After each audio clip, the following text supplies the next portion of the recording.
Redistribution des cartes pour vous, mesdames, pour nous en entreprise. Et oui, il est temps maintenant d'affirmer notre place et de révéler, j'ai envie d'appeler ça, notre code de lumière. Alors, il s'est trouvé que pendant la période Covid, eh bien, les femmes, elles ont énormément innové, elles ont une capacité à s'adapter, à inventer, à trouver des solutions différentes. Et donc, il y a une loi récemment qui a été promulguée par le gouvernement, donc ça date de décembre 2021, qui vise à favoriser l'accès des femmes en entreprise. Oui, pas simplement accéder à des postes lambda, non, à des postes de responsabilité. Donc, le gouvernement incite les grosses entreprises eh bien, à arriver à cette égalité homme-femme à des places, on va dire, à des postes de décision et de pouvoir. Donc, le terrain politique, gouvernemental est quand même favorable pour nous, les femmes.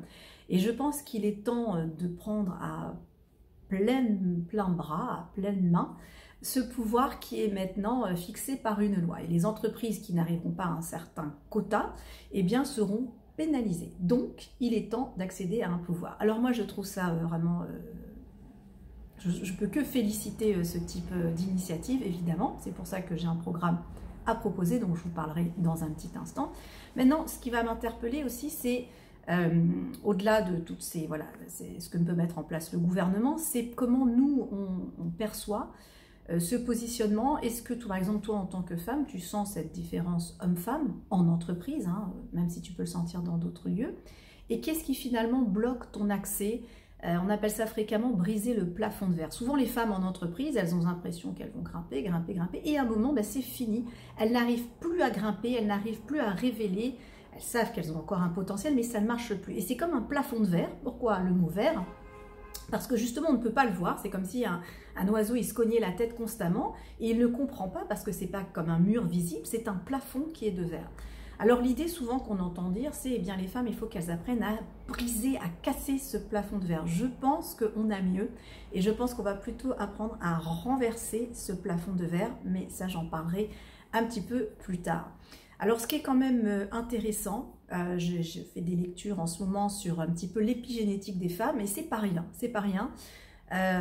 Quand on regarde un petit peu, alors je vais dire un mot peut-être qui va faire sourire, mais quand on parle de la chasse aux sorcières. Alors moi, avant, quand j'entendais ce mot-là, je me disais, bon, la chasse aux sorcières, c'est quelque chose de lointain, je ne sais pas trop de quoi il s'agit, on persécutait des femmes parce qu'on pensait que c'était des sorcières, bon, ça fait partie des choses un petit peu moyenâgeuses. Mais quand même, en creusant un peu dans des lectures, j'ai vu qu'il y avait quand même eu 13 millions de femmes qui ont été exécutées. 13 millions. 13 millions qui ont été exécutées. Pourquoi?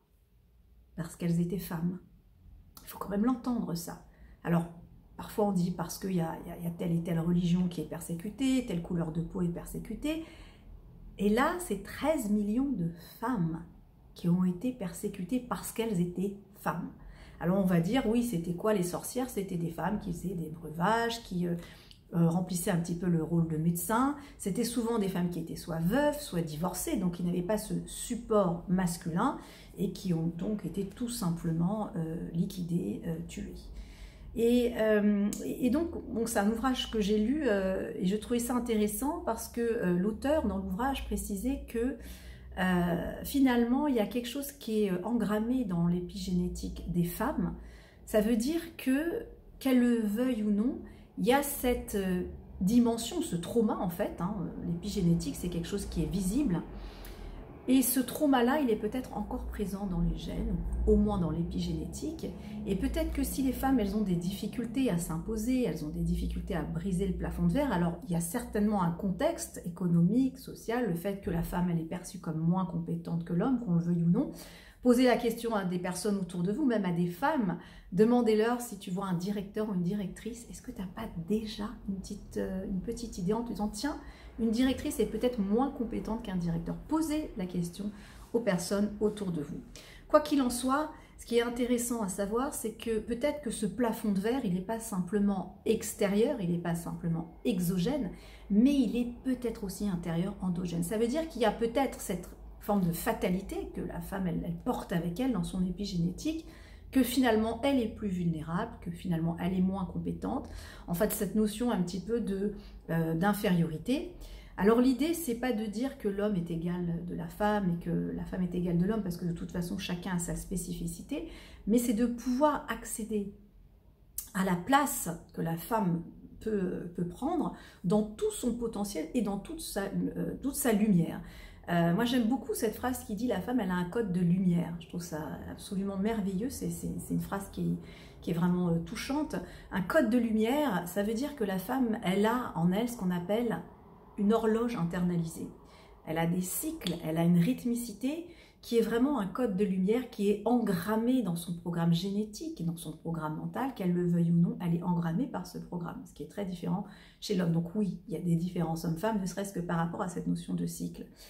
Je trouve que c'est très très intéressant de se reconnecter à cette notion de cycle, qui reconnecte à cette notion de code de lumière, parce qu'il y a vraiment des sources complètement inexploitées chez la femme. D'ailleurs, c'est très intéressant de voir que depuis la crise Covid, eh bien, le gouvernement a enfin mis en avant cette notion que les femmes, elles ont des compétences que l'on ne trouve pas chez les hommes. Et donc, il faut promouvoir leur venue en entreprise parce qu'elles vont pouvoir trouver des solutions que le public masculin ne va pas forcément trouver. Donc, exploitons ce potentiel.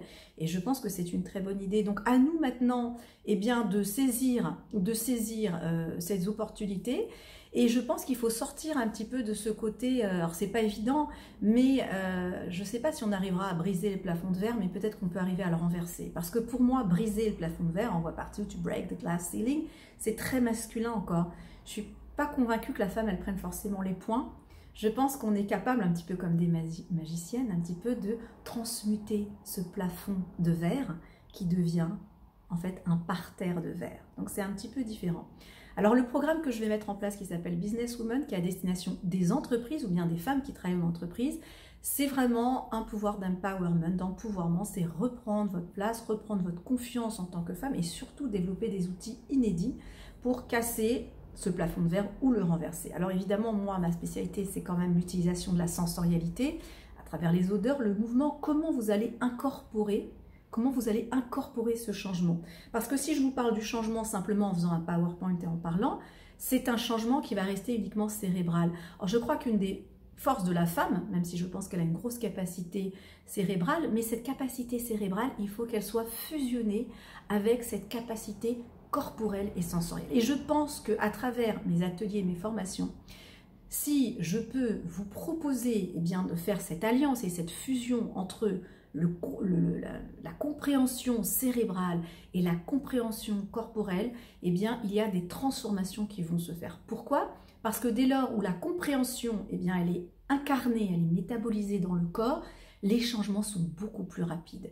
Donc, moi, c'est vraiment mon objectif cette année. Je suis très heureuse de pouvoir partager ça avec toi, t'aider à surmonter ce plafond de verre, incorporer cette connaissance. Oui, tu as la puissance, oui, tu as la force, mais cette lumière, pour l'instant, elle est occultée par différents facteurs.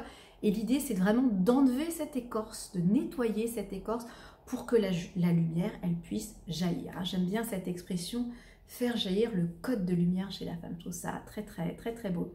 Alors, j'ai pris un petit, alors je te montre, j'ai trouvé ça, ça s'appelle... Alors, je suis tombée dessus par hasard, ça s'appelle le féminisme, le grand dossier, la lutte pour l'émancipation des femmes. Alors, tu vois, on voit des femmes avec des points, toujours cette notion de points. On a l'impression que la femme, elle doit se masculiniser pour prendre sa place. Mais alors, il y a des choses complètement, j'ai trouvé complètement folles. Bon, le droit du divorce, effectivement, on n'avait pas le droit de divorcer avant, ça c'est un premier point. Mais cette notion aussi que l'homme, il avait le droit de mort sur sa femme et ses enfants. Donc, il faut savoir que tout ça, eh bien, ça doit être quelque part engrammé encore dans notre épigénétique, même si on se dit aujourd'hui, ça ne nous concerne plus, c'est fini, ça y est, la femme, elle a atteint un statut. Et pourtant, creusons, observons, et on voit que c'est pas complètement gagné. Alors, je pense que j'ai pas envie de dire... on va lutter, on va se battre, on va lutter. Peut-être qu'il faudrait, mais disons que moi, l'approche que j'ai, c'est plutôt de dire, on va révéler. C'est en révélant une certaine lumière qu'on va révéler une certaine puissance. Exactement ce qui s'est passé pendant la crise Covid. Les femmes, on a constaté qu'elles avaient une capacité d'être optimistes, d'être adaptables, qu'elles arrivaient à saisir les opportunités. Et donc, eh bien, il y a eu cette loi du gouvernement qui a dit maintenant, les femmes ont des capacités, il faut les mettre en valeur. Donc c'est plus dans cette dimension de dire on est bonne, on a des capacités, exploitons-les plutôt que de dire je vais brandir le poing. En tout cas c'est ma démarche. Voilà, donc aussi dans le livre que je suis en train de finaliser, Aroma Body Sound, tu vois, J'ai écrit pas mal de pages quand même. Je parle un petit peu aussi de mon expérience en tant que femme et notamment tout ce qui concerne l'aspect obstétrique, gynécologie, et tu vas voir que c'est pas toujours joyeux dans les hôpitaux. Quand une femme accouche, il se passe des choses un petit peu bizarres. Bref, j'en parle dans mon bouquin. Donc je pense que oui, le combat, la lutte peut-être, oui, mais aussi dire qu'on a ce code de lumière à révéler et je pense qu'on va pouvoir le faire. Voilà, alors moi ce que j'ai envie de te proposer, si tu travailles en entreprise, c'est de répondre à un sondage. J'ai créé un sondage. Je vais te mettre le lien donc sous cette vidéo et je reprendrai contact avec toi. J'aimerais savoir un petit peu quel est ton avis, pourquoi à ton avis les femmes elles ont du mal à se développer en entreprise, quels sont les freins, quelles sont les barrières. Voilà, ça me permettrait un petit peu d'être au plus proche de ce que toi tu vis dans ton quotidien en entreprise et de pouvoir apporter un programme adapté pour les business women. Voilà. Après j'aime beaucoup le côté businesswoman, moi j'entends le mot bise comme une abeille. Et je te parlais d'épigénétique tout à l'heure, il faut savoir que l'abeille, elle n'est pas forcément prédestinée à être reine. Hein. Il y a des petits œufs, et puis chacun va être nourri avec de la gelée royale, en tout cas certains œufs spécifiques. Et sans les nourrissant d'une nourriture particulière, eh bien que la reine va devenir reine. Donc on peut modifier l'épigénétique, on peut modifier les gènes. Hein. Les gènes n'auront pas les derniers mots. En tout cas, avec cet exemple d'abeille, eh bien, par exemple, en modifiant l'alimentation. Donc oui, on peut transformer notre épigénétique par l'alimentation, le mouvement, les relations sociales, il y a différents facteurs, donc ça c'est intéressant. Et dans le mot business, moi j'avais fait un petit jeu de mots au début quand j'avais commencé à créer le programme, je l'avais appelé Wizness. Pourquoi Wiz? Parce que la femme, parfois on dit, voilà, les sorcières ou les sorcières, mais c'est aussi une wizard. Wizard en anglais, wizard, ça veut dire magicienne. Donc, dans ce programme Business Woman, il y a le mot bees, hein, comme les abeilles. Oui, on peut modifier notre épigénétique. Et le mot aussi que j'avais mis au début, qui était le mot whiz. Voilà. Business Woman, c'est à la fois révéler ce côté abeille, hein, ce côté transformation de l'épigénétique, mais aussi ce côté de révéler la magicienne qui est en nous. Voilà. Je te mets le lien du sondage. N'hésite pas à cliquer dessus, répondre et je reviendrai vers toi très prochainement. Voilà, un beau programme en perspective pour avancer, parce que je pense que on a besoin des femmes sur cette planète Terre à plus d'un titre, et je pense qu'elles peuvent vraiment apporter leur contribution dans les entreprises avec toute une façon de penser, d'imaginer les choses différemment. Voilà, je te dis à très bientôt. N'hésite pas à cliquer sur le lien que je vais mettre, à liker si cette vidéo t'a plu, et puis à mettre un petit pouce like sur cette vidéo. À très bientôt, et puis n'hésite pas à poser des questions. Salut!